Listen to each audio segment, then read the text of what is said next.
So we'll be going live, and I think it just takes a couple of seconds for it to go through. Sure. And if you want to see the YouTube video, I made a nice little image there where it says Oh, I million see. on Mars, Land Rush, and .io. All right, Yeah. cool. All right, so we should be live now. So everybody, let me know if the audio's okay, if I need to adjust any audio levels for myself or for Mitch if one of us is too loud.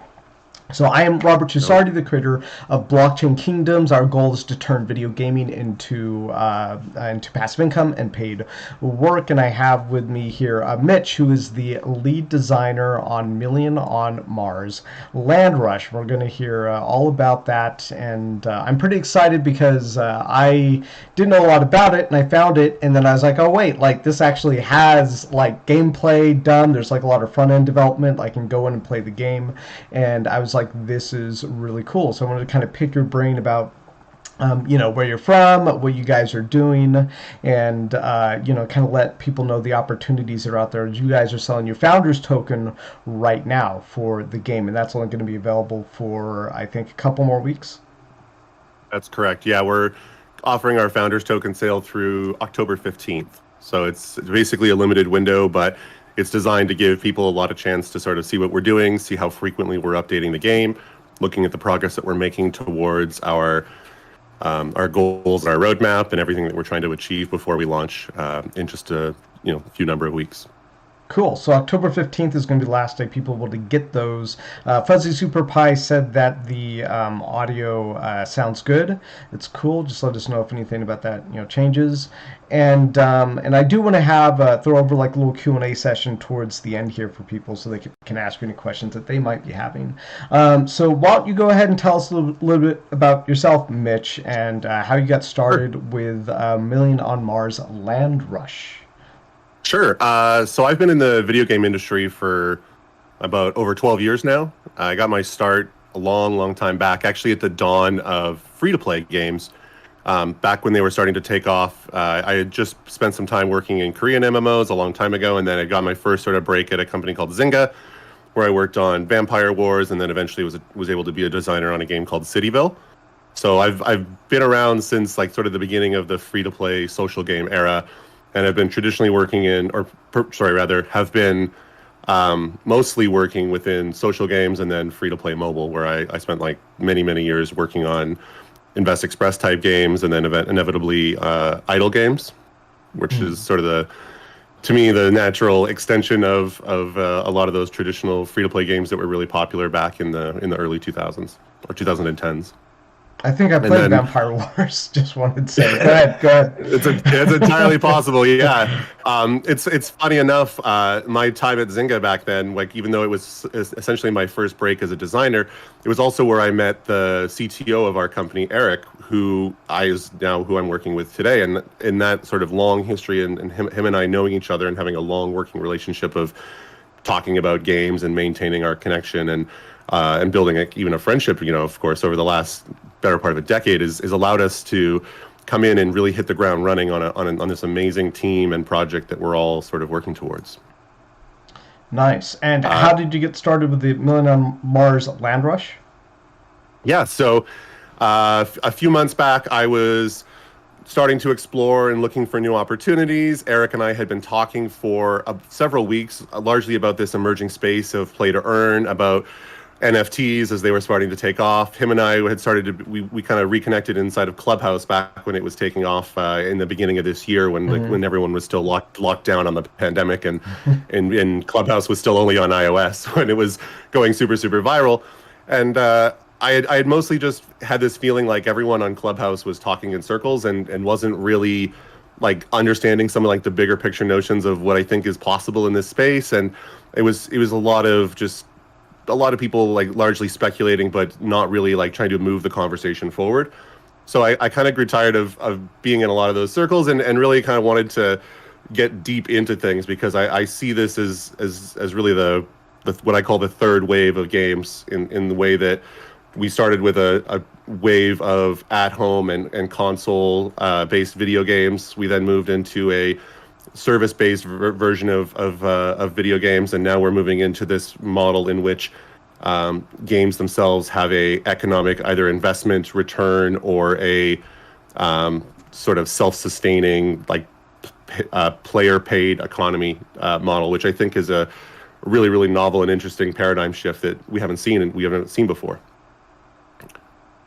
Yeah, me too. And how did you get started with the team specifically for Million on Mars? Yeah. Sorry about that. So, No. uh, so Eric and I started talking, and him and their team had been working on a Steam game, our flagship Steam game, for a better part of the last year. So we have both a blockchain web-based play-to-earn game, which is Land Rush, and we have our flagship game, which is based on Steam, which is a deep science-based crafting game. And so what we really wanted to do is extend this universe and this world that we're building and create an experience that can capitalize on this new emerging space of play to earn. So that's really where I came in. I started talking with the team, found a really awesome opportunity to sort of lead and come up with this unique concept, and then actually bring this to market on the Wax blockchain. Nice. So you guys were developing the Million on Mars game on Steam, and then you Yep. decided to basically create like a Wax blockchain version of it. That's correct. Yeah. So it's like a brand extension essentially. We call them different experiences in a way. We think of ourselves as building Disneyland on Mars. So we think of a lot of these different attractions or these different sort of areas on the planet that we can build out over time and create a really enjoyable experience that can grow as organically and as big as it needs to based on whatever the demand by the players are. Or are you guys saying that you want to create many multiple games based on the Million on Mars brand with different different I don't know, different sets, like different themes, like hey, you're playing a Steam game, now you're playing a blockchain game, now maybe you're playing like the iOS game. Is that what you're talking about? Or It's entirely possible. We haven't really confirmed any of our future plans for what experiences might be built out, but our intent is to, there's a lot of space on that planet that is available, and when you've subdivided into 40-acre hexes, there's a considerable amount of room to go around. And our goal isn't to really just sell everything all at once. We really want us to build out unique experiences over time. So it might even be it doesn't even necessarily have to be an entirely different game experience. It could be a shared experience as well that is able to be consumed by players on both of the games. It could be something like a NFT art gallery that is both visible in the 3D version of the game, but also visible on the blockchain version of the game. And it could be the play to earn players or the players in Land Rush that are actually responsible for displaying their NFTs within this art gallery. mm. And let me kind of show people what that looks like actually, because I've been playing it. What is the URL? Was it app dot app.milliononmars.com. right? Right. But So I just you will need an access badge to get into that one. right. Yeah, to get the access badge, you can get the founders token, right? That's correct. You can get you can either get a founders token, which will allow you to get in directly, or if you have an invite from someone who has a founders token, they can provide your Wax address to me in the Discord, and we'll be happy to add a couple of the friends of any of the founders. Yeah, I think my browser's going to also, just because it's running OBS and all this stuff right now, but I do want to show people. So I'm going to switch over to just like my desktop view real quick Sure. here. Browser only. So I just want to show, the people who are watching this, because I was really surprised. Like when I got the founders token, then it was like going to the app and play the beta version. I'm like, oh right, like beta version. I'm sure. And I'm like what is that going to look like? Like I don't know. I really wasn't expecting much at all. And then I Right. found that like yeah, there's actually a lot of front end development done here. It's able to read my wallet. It's able to see that I actually have the lands, and so I was able to come in here.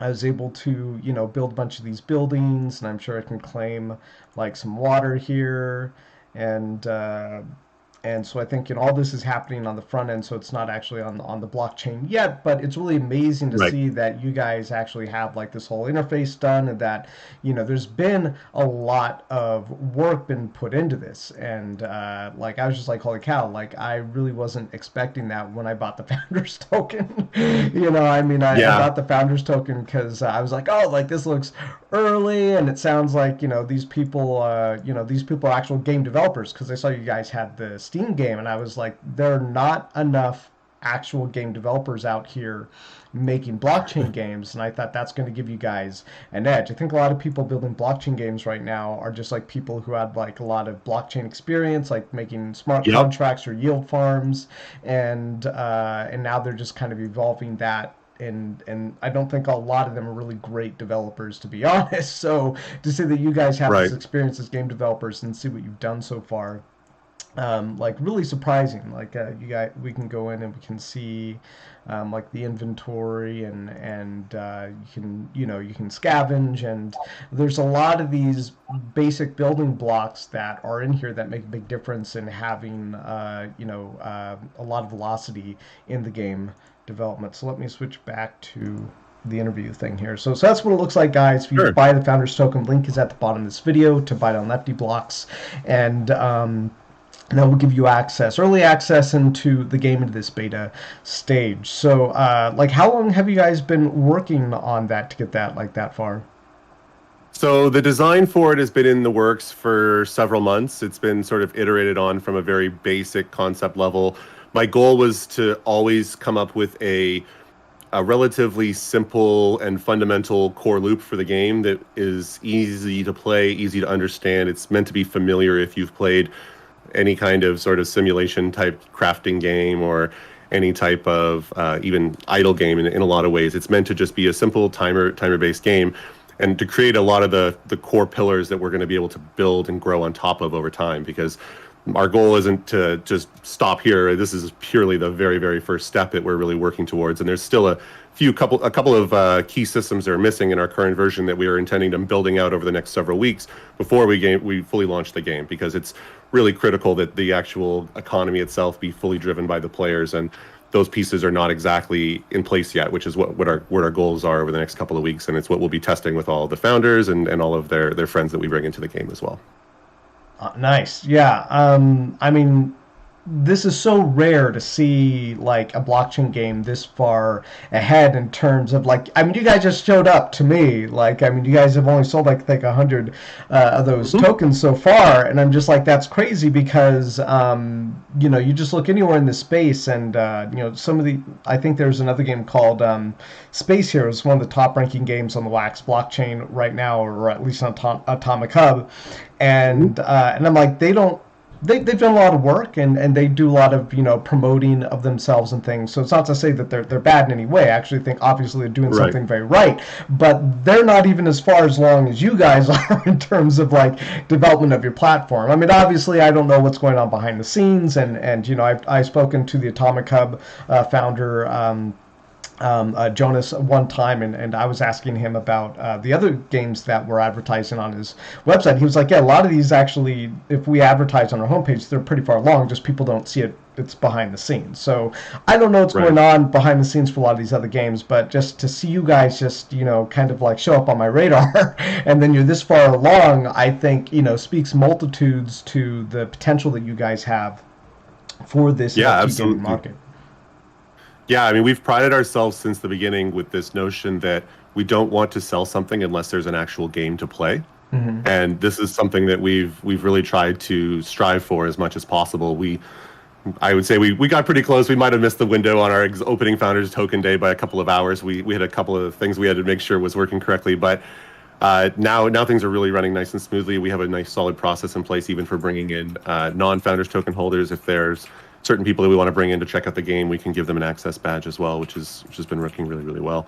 We're definitely in the process of getting whitelisted on Atomic Hub as well. We're in the final steps of that, just waiting for our approval there, and hoping to get that nice check mark.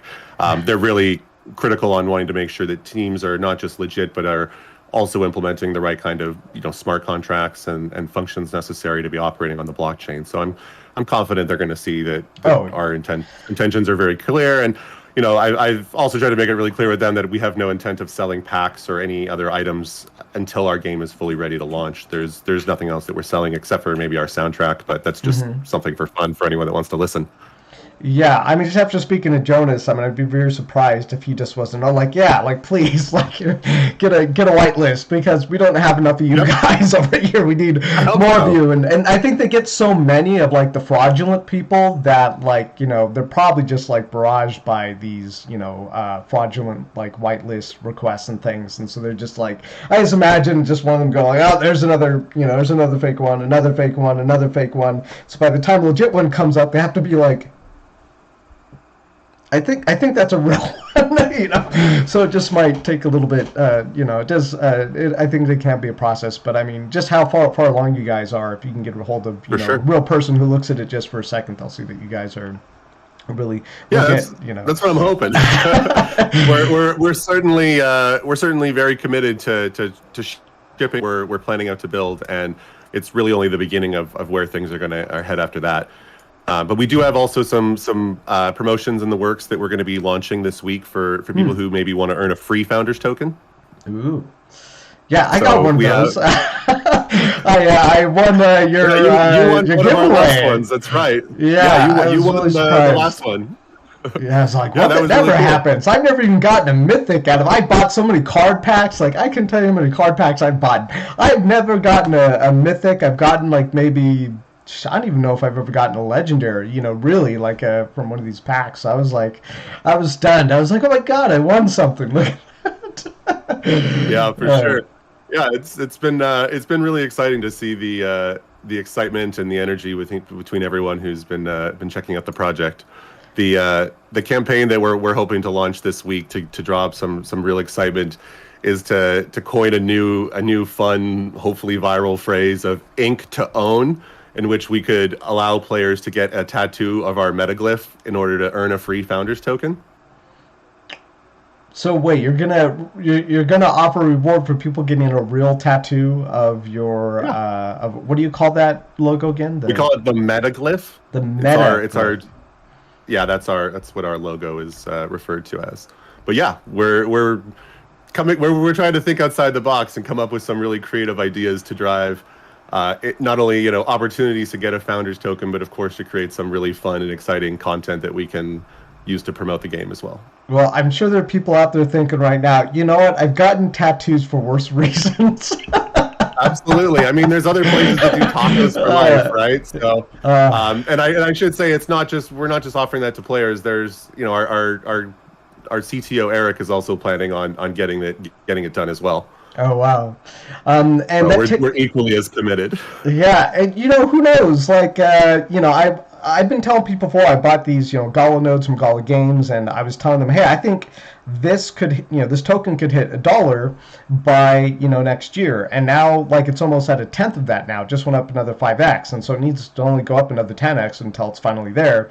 And I'm making I think almost was it like over 300 of that per day now, and I'm earning 6 of those. 3 of those are in referrals, but I'm doing the math, and I'm like, if it really does hit $1, I'm basically like a millionaire.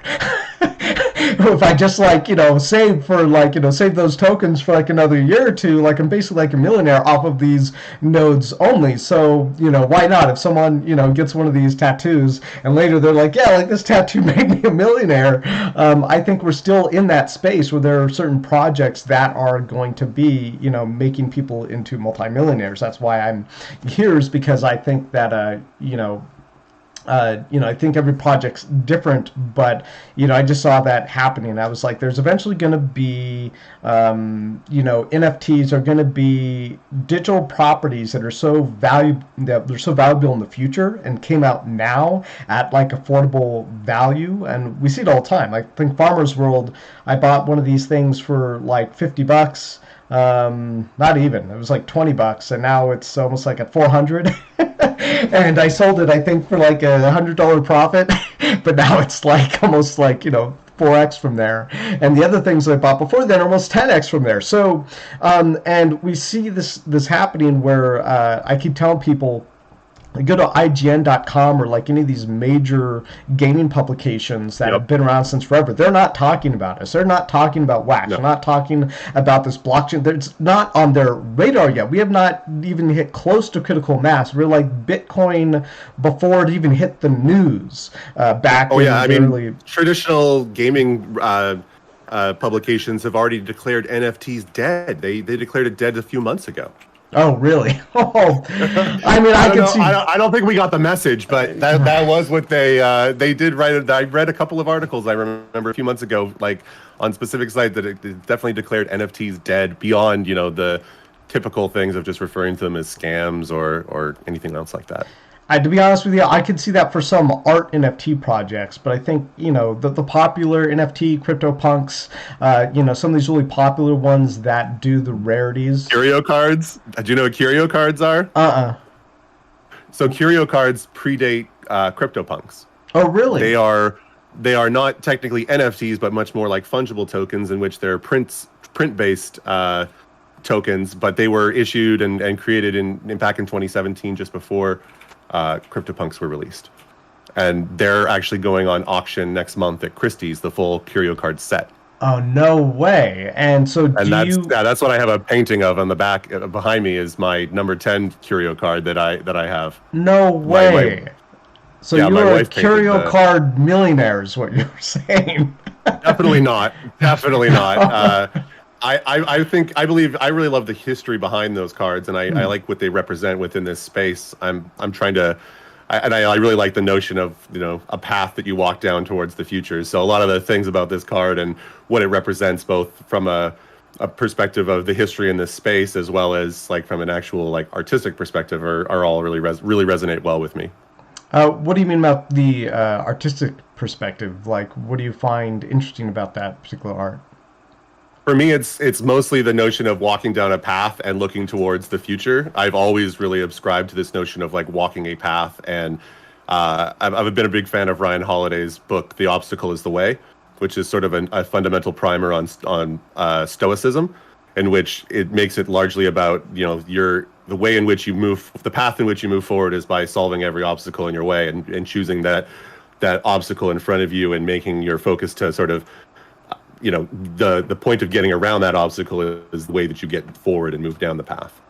Can you say that again? The point of getting past that obstacle is what? Yeah, it's like a weird sort of philosophical thing, but basically it's this notion of, it's based around this old story of a boulder and a path that's trying to get somewhere, and how people will generally try to walk around the boulder, how you can't walk through the boulder, how some people, but the reality is that making your goal to get beyond the boulder is really what the way to actually reach the end of your goals are in life, I guess. So it's just I might be not as well phrasing it as I I remember, but the notion is still what I connect with, this idea of like walking your path and looking towards the future. That's something that I always very much am cognizant of. yeah. Well, I think. So I wanted. I'm a little distracted. I am literally like doing a drop right now. Just so I feel a little Sure. guilty, but kind of not, because they No. they just said it was this was actually the Space Heroes engineer and scientist tool drops, and now they're sold out, but I think Nice. I got some. I don't even know, honestly, I don't even know why I bother sometimes with these other games, because I mean, I kind of want to go back to what you were saying about the philosophical thing is, and I don't know about you, but I have for the last couple of months found myself really distracted by all these other games like yours coming out, but I'm really excited about them. Like, I keep justifying it by being like, the same kind of people who build companies like ours are users, right? Like, we like to use these things, but I'm like, just from looking at you guys, you definitely have, it seems to me, like so much potential that you're probably looking at, like, other things like scaling. These are thoughts that I'm constantly thinking about, is that we, just like, how do we get from where we're at right now with blockchain gaming being new, and I don't at all believe that whole thing where people are saying, NFTs are dead. Maybe some art NFTs, but the crypto punks of the world, Hey, curio cards, yeah. curio I would make cards. the case that we are. I don't know if I can necessarily say that all of these art projects are necessarily like, you know, going to zero or anything like that, like or dead or going anything like that that people claim. To me, I feel like that we're at the start of a new renaissance. This is this democratization and decentralization of middlemen. It allows artists and creators to directly connect with their consumers and their patrons in a lot of ways. And I think that we have this entirely new medium in which consumers really can connect with their artists. Like I actually am in like the Discord channel of the artist that created this. I talk with the actual artists of a lot of the NFTs that I collect and that I find strong interest with. And I think that direct connection is a really unique thing that is it's a really genuine way of building a relationship. And I think that it's only the beginning of where we're gonna go and see these kind of things. Yeah, I agree, and I think the gaming is one that really is the most interest to me. I've never been too interested in the artwork thing. I think I bought like one of these Welcome to the Internet things from Eternity. They're like one of the big NFT art places that launched this year, and so I had their token. I bought one of their first NFTs, Welcome to the Internet, and immediately after I bought it, I was like, these people are idiots. Like what they did was they gave everybody an individual NFT, separate mint of the same damn thing, and they didn't even stack it. So basically now you had like 1,000 of these NFTs on OpenSea, and to go look at all the prices of each one, you had to go through each one where you can stack them. I think it was one of the ERC token standards that just allows you to stack them. You can see what they're all worth and put them in. And I was just like, these morons. And so I was like, I've been very cautious of just art NFTs. I haven't bought a single art NFT since because I felt like I got boned there. And I think they're actually worth now more than I bought them for. I mean, I forget. Someone should look them up. I think I bought it for almost 900. And I think I was surprised. The last time I went in, I was like, whoa. I'm like, what? Now these are worth something? Like, do people not care that like the whole market system for browsing these is jacked up? But yeah, I completely agree with you. That is like one of the big fundamental pieces that is a challenge in so many of these blockchain ecosystems, is that their marketplaces are in varying levels of maturity. I mean, I feel like we're lucky in a lot of ways on Wax because of how great Atomic Hub is.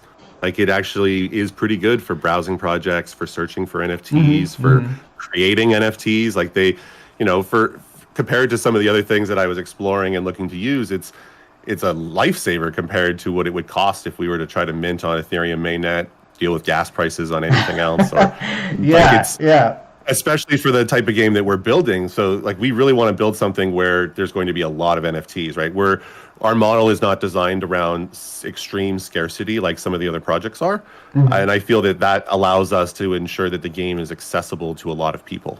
It's one of the core design tenets that we're building against, is to make this game as broadly reachable and as widely accessible as possible. Yeah, we want it to be able to be played by like as many people and on any device in the browser. Like, that's the entire goal, so that we can reach people all around the world.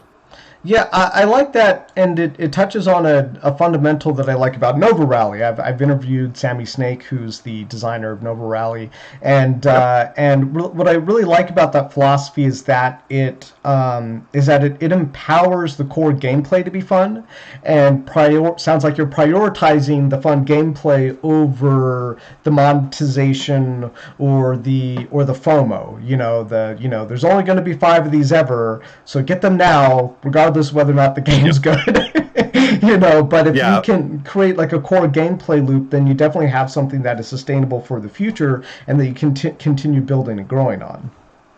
Absolutely, and that's exactly our goal. We want to have a game first and not just something that we're trying to like sell or pump before our game launches. The same thing with our token for Dusk, which is the main currency that's inside of the game. It's not something that anyone on our team, like, we don't have a distribution or an allocation percentage that goes to us. It's a completely player-driven currency that's earned by playing the game.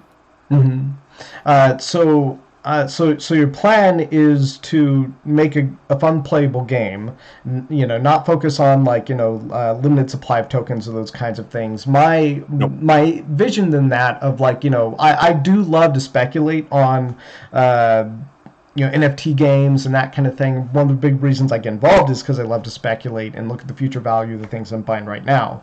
So which is why I think your token sells great, your founder token. So my thoughts on that, like if you're focusing on gameplay first, then if you're like me and you like to think of the speculation, then my first thought is that the promotions, the marketing, the material, like the popularity of the game is then going to dictate the value of your items, because the value of your items is not then going to be dictated by their scarcity. It's going to be dictated by the market available, By the demand, by the exactly. demand. Yeah. So, Yep. and so this is one of the first concerns I had. I found your projects. It didn't seem like you guys had promoted a lot yet, but you said you're doing promotions soon. You're doing the metaglyph tattoo thing. That, I mean, that tells me that you're starting to think outside the box in terms of Of marketing. course. Yeah, yeah. We're starting with a very simplistic, grassroots-based approach in which we really want to connect with early adopters who can believe in what we're building. We want to make sure that we have a comprehensive game to show off as well, which when you're still early in development and your game isn't completely playable, it's hard to really connect and get a lot of people excited about what you're building, especially when you're intent on not sort of hyping something that isn't, and being completely transparent about where you're at. So I feel like now that we actually have the game live, we can get other people into the game. They can see it for themselves, and most importantly, they can see the rate at which we are updating and adding to the game. I think that this should allow us to really start to build the momentum we're looking to achieve. Yeah, I gotta say I've been very surprised how present you are in the Discord and like posting about things. It's almost like daily. I see you in there giving you updates on things, and makes me feel bad. I post like an update maybe every other day now. Although we have launch coming soon, so I'm sure it'll be more. But I'm like, holy crap! Like this guy is like can see you working, and definitely I think that encourages people to be involved and inspires them to stay involved. Seeing that that you're constantly making improvements and working on what you're developing. So before we go over to the questions, I do want to make sure I take questions from the community. I want to show people the white paper really quickly because I'm really excited about you guys. I just want to so I'm going to switch over to the yeah, that was the drop I did. Sure. That's cool, but I want to make sure that I get to Mars white paper here. All right, cool. Let me just double check. Yeah, we've got a really easy to read FAQ page that's linked at the top of the white paper, which is a really great starting point if you're looking for sort of a quick breakdown of all the core fundamentals of what the game is about. All right, cool. The part I'm going to fast forward down to is the team, actually. Sure. I mean, the gameplay. I think the gameplay is cool, and I don't. I guess I don't have any two comments on that at the moment. But the part that really got me excited was I really started to read about your team. And is this actually you guys in this picture? Or are you in this picture? What is this? This is I'm not in this picture. That picture was taken before I had officially joined the company. But I'm on my LinkedIn is linked right on our white paper. You can see what my professional history is. I'm very transparent about I mean, I've been in the industry for a long time. I've got nothing to hide. hmm Uh, yeah, well, I love that transparency, and I mean, just looking at this, you guys again look like way ahead of so many of these other teams that are out there. Props to the other teams out there, but they just don't have the kind of pedigree. Like, just like, let me just read over this real quick. Like you, lead designer, leading the overall day-to-day product design to land rush, including system economy design, over 12 years professional game industry economy design experience. I mean, I probably don't have to go over this again because you already told us all this, but if I just go down into Kerry Waters, your CEO. Kerry's inventor and founder of 20 years building consumer platforms, previously CEO and founder at Bowie Labs, which won CES Best of Show 2018 an Edison Award, which, hey, that sounds freaking amazing. CS is Oh Consumer yeah. Electronics Show, one of the biggest shows, electronic, what do you call them, shows in the world. And was acquired by, let's see, so what was the other big one I was looking at? Oh, she holds design patents, utility patents. I think that's awesome because we have one filed as well as ours. I feel like I missed a part here. Oh, here was the one I was looking for. Well, here's the other one. Is that Eric, who you were talking about? You guys, longtime friends. Said Yeah. 25 years of making games, focus on settling the solar system. So he's another Elon Musk, and says he created Oh yeah. Starfleet Command. And I was like, what? Like I love Star Trek, so that I remember there's been countless of those Star Trek games now, but I forget which one of that was like one of the SNES games or something. I think it might have been Starfleet Academy. But I think that was Academy. yeah, but it looks like he also worked at Zynga, so you guys might have worked with Eric Scheinmeier, who's really big in the Yep. space right now. Eric Schirmeyer was in the same office and studio as myself and the other Eric Bethke. Yep.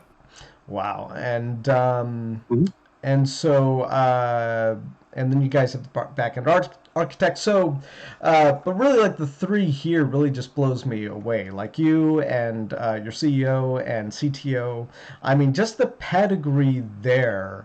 Let me switch back to the interview thing so people can see you. So like that's like a really rare thing to see this level of pedigree. I mean, this early, and as far as I know, nobody knows about you. I mean, I just found out about you. You only have like what, a couple hundred people in your Discord. Like to Yep. me, this is like finding Gala Games before, before like while Townstar is still like in a beta stage and like not even like on yet. It just Right. seems like if you guys play things right and if you have the desire to scale and be like another Gala Games, that you already have a lot loaded in the chamber. Yeah, we're super excited about where we are positioning ourselves and how quickly we are able to execute and bring this project to market. Our goal is definitely to really hit the ground as hard as we can once we're live, so that we're taking up almost all of our resources for sure. Eric is responsible for leading on the team on Flagship, and I run the project on Land Rush, and we both are working both. We're working with our respective teams, but also across teams to ensure that both of our games can have the best amount of design experience and insights as we can put into them. These are both But games. So we're not. Sorry, sorry about that. Should have needed that. Yeah, we're not. We're definitely committed to building on these first. They're not. They both require a lot more effort to finish out their core designs, and we really want to see them polished and delivered to the full extent of what they will offer. So Eric's designing the Steam game, and you're the that particular game. You're designing the NFT game. That's right. All right, cool. Yeah, I think we might have gotten disconnected just for a second there. I got a little message that Oh, popped up, but I think I just basically kind of reiterated what people might be wondering. So if you're okay with it, I just want to go for a few more minutes, and so I'm pretty sure they might have a question out there for us. Yeah, usually my internet out here is pretty good, but yeah, it does keep giving me like a disconnect and a reconnect on OBS. And I think the video might be a little bit. I think our video might be like maybe a couple of minutes behind, so it might take a couple more moments for a question to catch up with us here. But I gotta say, it's really exciting to talk with, another blockchain developer, someone who's in this space. We started our company like small. I didn't know anybody. Like I used to work in internet stuff a long time ago. Like back in year 2000, I was working at Disney.com, and I didn't. like I started in the industry certainly as a very young person, and worked my way with a lot of other people who had a lot more experience than me, and now I often feel like I'm a dinosaur in a lot of ways, because of the fact that everyone building new projects are just really young and hungry teams with very fresh levels of experience.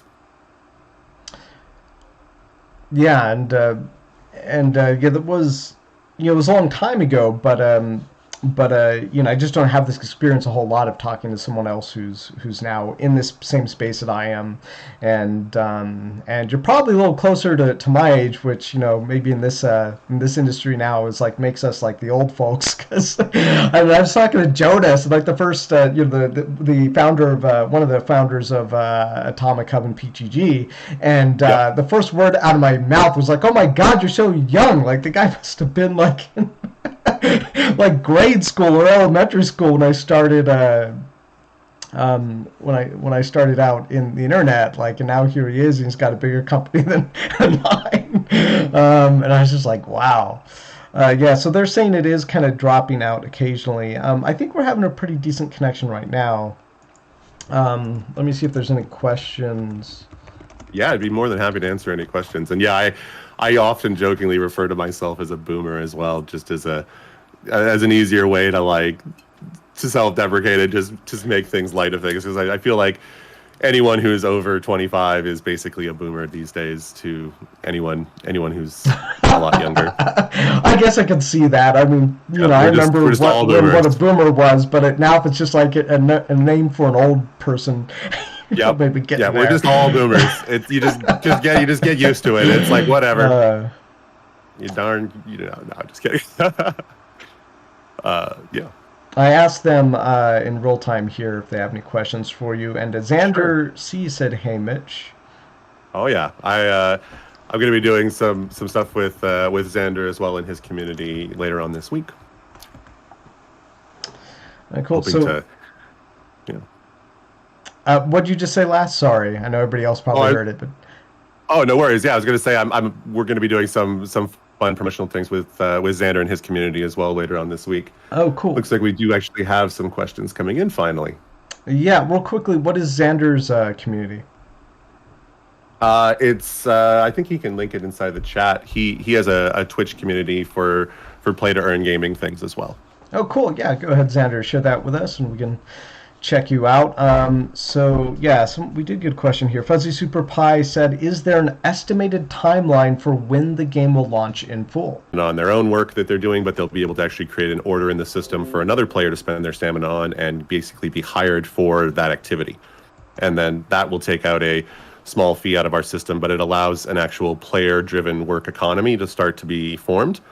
And then the second piece that would need to be added to this is our marketplace system, in which players can actually buy and sell items in a transactional model, sort of like an order book system, so that prices for items reach their sort of natural price floors, and there's less opportunity for players to just directly collude or manipulate the market. That's really interesting. People saying that I think we might have gotten disconnected again, but lagging again. Yeah, oh, no. but what you said was so interesting, because you said not only are you releasing roadmap tomorrow, and that you want to have a release in about 6 weeks or so, but also you were talking about being able to essentially utilize, delegate, or kind of. How would you describe it? You're being able to use your resource in a number of ways. The energy resource, because I find this one of the most interesting things about blockchain games. And one of the reasons I got involved with this was because I was like, well, if you own a digital item like a sword, why should you be limited to only being able to use that? Why shouldn't you be able to loan that out to someone, and then they can pay to use the sword? And that actually led into what we use for a job token. But when you're saying that about the energy, that really fascinates me, because I want to see more of that. If you have a resource, and if you're able to monetize that by allowing someone else to use it, why wouldn't you? I think that's a game changer. And so I really like the direction of the thinking that you guys are going with there. And so it sounds like you're also interested in kind of turning these, because you guys have those access badges as well, where I can give, as a founder, I can give people the founders essentially access badges to use the game. And I was thinking, well, are they trying to build something else in there so that the so the people who are playing with like another player could actually start to like build these things together. So like if I don't have to play, but like my community can help me build and they can get some kind of reward for that. Like I love the idea of that, of being able to, essentially, scale, build to scale what you're building. Is that kind of what you guys are going for? Yeah, definitely in a lot of ways. I mean, we are creating a player-driven economy to the fullest extent, in which all of the items created inside of the game, all of the actions that are performed, and the value of everything within the economy is all derived by the actual work and actions of the players. We are essentially seeding the economy up front by creating packs eventually for all of our blueprint buildings, for a lot of our initial resources. We'll kind of help sort of seed things to ensure this growth engine is able to do its magic and actually allow players to advance inside of the game and allow for new players to come in. But every bit of stamina that's also able to be used in the game also has to be fueled by the food that is grown inside of the game and the water that's filtered in the game as well. It's no free lunch as it's called. So that's to me, that holds a really important piece of this economic puzzle, because as new players come inside of the game, the demand for those fundamentals never goes away. They only just go up. And so there's an always ongoing need for even new players that are coming into the game to have a role that they can fulfill. And this notion of specialized labor is something that's actually really, really key to where we're going to be taking the game after launch. The notion of just hiring players for like a work order to spend their stamina is the first step for sure, but our goal is to allow for specialization so that players can not just only do basic tasks like helping with growing crops or filtering out water, but they can also take on advanced skills, level up those skills, and then actually command a higher rate for the specializations that they have focused on. That's super interesting. So multi-accounting, it sounds like, is something you guys are, might have a challenge around and like have to put a nix on. It's something that we're certainly deterring. Our goal is to ensure that there is one human per account playing the game. And that's something that we care very, very strongly about, is to deter the behaviors of players that want to bot and multi-account, things like that. The access badge is the first step towards that. So there's a $10 price that we'll charge for the access badge for players that want to play the game. And that allows them to participate within the player and economy. But that $10 also helps sort of derive the base level investments and value of the players within the game, and doesn't allow for hyper artificial growth to happen from players that are sort of trying to take advantage of the game systems in a mass scale kind of way. Yeah, that's smart. I wish Alien Worlds had done that. Now it's just flooded with insane amount of bots from many countries. But I think that's a great idea. Alchemist had a question here. He says he just submitted his whitelist app. He loved getting involved. So what are a few quick steps for him to get involved with Million on Mars Land Rush? Sure. If you filled out our application for our founders token, I will approve you right after this call. It's really, the list just goes to me, and our goal there is to make sure that it's real people that are applying. We want to really make sure that people understand what we're building, and that they get that the founders token is sort of like a purchase hold, that you get the airdrop of the actual founders token package when we launch the game at the end of next month. But when that happens, to me, like, the real fun starts to begin, because for every founders token holder, not only do you get 6 packs of land, but you also get a build pack every week for a year. So you get a year of airdrops right to your wallet for every founders token you hold. I'm genuinely excited for this game, and I just said the land packs. I'm like, oh, I have the land in this game, and just the vision that you're building out here is really making me really excited for the land packs and the founder packs that I have. NFT Gamer is looking good, gentlemen. Says, hi, did you talk about the airdrops for all NFT holders yet? I guess he's probably thinking about, was it the 5 building airdrops, that if you hold the founders token, you will get a weekly airdrop? Yeah, I think that's what I was just speaking to. Yeah, so you'll get one of our blueprint packs equivalent every week for a year. To me, I imagine, we're going to have this really awesome weekly experience where it's going to be like pack day, where all the airdrops arrive and all the members who have them are going to open them. And our game's not only going to make that experience really enjoyable, but every time you rip and get yourself one of the high tier rarity cards, there's a good chance that that'll also be broadcasted to all the players inside of the game as well. Cool. That's something that we really want to offer to players after launch, so that the experience of building and growing inside of this game and extending the community in terms of what we're able to produce inside of this game is going to be something that I want everyone to sort of buy into and be excited about. Like if someone else gets a big blueprint and puts it on their land, that just means more opportunity for everyone else inside of the game to actually be able to contribute and get value. It's one of those, like, I hate you for getting the rare drop, but it's kind of but I'm happy for you, and also kind of maybe hopefully good for me. Like one of those things. Definitely, yeah. I think that it's going to be really, really exciting to see the way that the players progress within this meta that we're building and start to push the limits of all of our various systems and designs that we have planned. Nice. I really love what you guys are doing. It's kind of making me think in new ways too. Fuzzy Super Pie says, are you intending on adding in-light guilds eternally? So I guess he's asking if you guys are going to build like guild systems internally for supporting guilds. And it seems like you were talking about that earlier with the way that you guys want to be able to scale the building on Mars. Yeah, so one of the things that we want to do is not necessarily the traditional MMO style guilds that you might be imagining, but we will be launching once we have our crafting systems launched. Or sorry, not our crafting system, but once after launch, when we launch our skill system, one of the facets of the skill system is that you can actually join a crafting guild itself. And players that join crafting guilds will gain the ability to actually mint their own packs and craft their own packs instead of having to buy them. One of the things that we care about is actually not being in control of the supply of the important resources within our game. And so when we enable players the ability to actually mint those packs themselves, we will stop selling them ourselves. We will stop selling them in the marketplace. And the value creation of those items will be put completely in the hands of the players. And then, of course, we'll launch a new system. It might be tools or some other next level, crafting system that's part of the core loop, and there'll be packs associated with that. But eventually the goal was always to be to put the value creation back into the hands of the players who invest in and build in their specialized developments.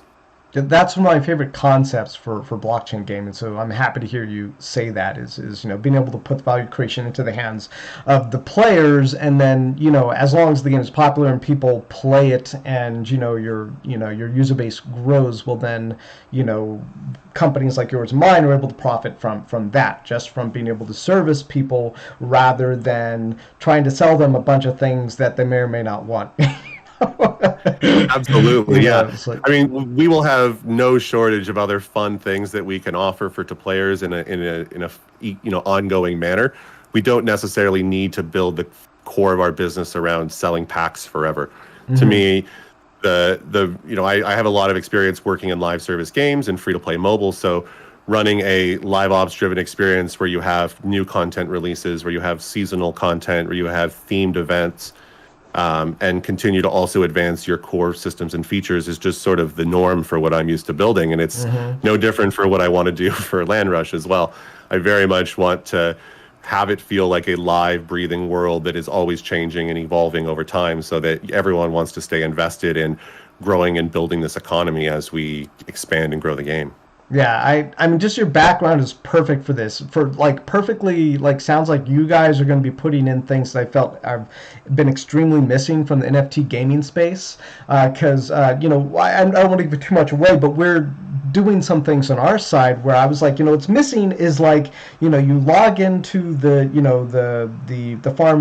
Farmville or the, whatever the games that you've kind of worked on in the past. Yep. And what is there? There's like a character, and there's a story, and there's like a journey the character's on, and that you're there helping them, and they need your help, and then you're getting rewards for doing that. And it's what these play-to-earn games did was they created these journeys for people. So it's not just you come in, you do one bam, thank you ma'am, kind of go. It's there are these multiple stories going on, these different events can participate in and get rewards. So they kind of built it out these big theme parks where you feel like you're actively engaged in an evolving world. And that just seems extremely missing to me right now. I mean, obviously we're still in a very small stage, and I think some of the biggest companies right now are Our Planet's from the Ukraine, and they're kind of trying with their whole rabbit story thing, but it's mostly not there. I mean, it's kind of there, but it's not. It's you're not getting like videos of like the rabbit saying, "Oh, well, now we need to do this and da, like weekly." We're getting maybe like Right. tri-monthly.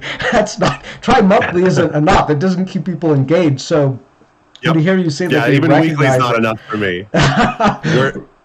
We're so Eric and I, because we like you've heard us say, we come from like the Zynga era. For us back then, before we were even dealing with sort of the app stores of Apple and Google, we were just used to updating our games multiple times per week. And to me, that is what the norm should be. Developers Hmm. should be consistently iterating and progressing on their games. I think that players within the play to earn blockchain community deserve more and should demand more and should Hmm. raise the bar and should expect significantly more from the experiences that they're investing and they're putting their time and energy into. Yeah, I love that, and I actually got banned from the Gala Games Discord because I was making demands, but apparently this has become a theme. They did that. I mean, I own Gala nodes. I do well if they do well. I want to see them do well, but I was telling them that like their drop wasn't going to go well for because they had a global password for their Vox drop, and I was like, guys, that's a terrible idea. And then later I was thinking, after they banned me, they didn't even tell me. It's like a no warning, just banned me. And then later I was thinking, you know what? It's going to be even terrible on the gas fees. Like it's going to be like a ridiculous amount of gas fees. And it did. Like while they were dropping, the gas fees went up to like $1,000 or people who were doing the drops. But anyway, I'm kind of digressing. But I do want them to do well. Obviously, very very good for me. And they just have a different vision from what we're doing. But I didn't like that they were just banning people rather than actually listening. They started to take a policy of if people disagree with us, or we're just going to ban them or something like that. And instead of like, I think what you're saying is right. Is that players, if something isn't working for the communities, that they should be vocal about it. And if you have a company that is not taking it personally, and able to listen, and I didn't feel like their customer service people were able to listen. Like I brought up an issue, and then instead they sent like some weird theoretical question back to me, like, well, why would you ever do that? Like, why would you share the password with your friends? And because you don't, and I'm all like, that's not why are you making this about me? It's not about me. It's Right. about the people out there who are supposed to get 10 minutes ahead of the other people, but now they can share the passwords with all their friends, like, or their streamers, or they can share it with other people maybe accidentally. So Right. I guess what I'm trying to say is that I think we've never banned anybody from our Discord. We've come close. We came close, like banning several members, but we let them know what our standards were. Like you can have any kind of intellectual discourse disagreement with us, as long as you're respectful with our community. If you're disrespectful with our community members, that's where we draw the Sure. line. But you can disagree with us, fine. Like you have a different opinion than we do, no problem. And so I like what you're saying. I think people should be vocal about what they want, and in the end, we're here to be of service to them. That's my whole concept of building a company, and especially in this nascent space where sometimes I wake up in the morning, I'm like, just what's going to happen today in the NFT gaming space? What's going to make the difference? What's going to be the new thing? What am I not seeing that's happening in the space that's the right way? Because I look at what's being done already, and it's very easy to kind of get the tunnel vision into, oh, well, this is working, so maybe we should focus on this. But in the end, what I like about what you've said in this whole interview is that it sounds like you and your team have continued to take kind of like the big V's, take the step back and look down at the whole picture of what you've done, what your experience has taught you, and and also what's newly evolving in the space. And I just love your guys' approach to it. At first I wasn't sure what to think about you guys, because I just found you, and it was like, you've done all this work, and I'm like, you haven't done any promoting. I'm like, this is so weird. Like who are you people? What are you doing? Like, it seems like you have so much potential, and it just seems to me that you guys have taken stock of who you are, what you have to offer, and that you're rolling it out in a thoughtful way, that works Absolutely. for you guys. Yeah. We really want to make sure that we can speak with clarity, that we can deliver and execute on what we've always sort of set out to build. And ensure that everyone is, looped in and understands exactly what it is that we're trying to do the entire time. That's beautiful. Do you have any other messages for anybody before we kind of shut down the stream? I want to Oh, thank everybody for. Oh, can you hear me? Yeah, the yeah. video Sorry about glitched. that.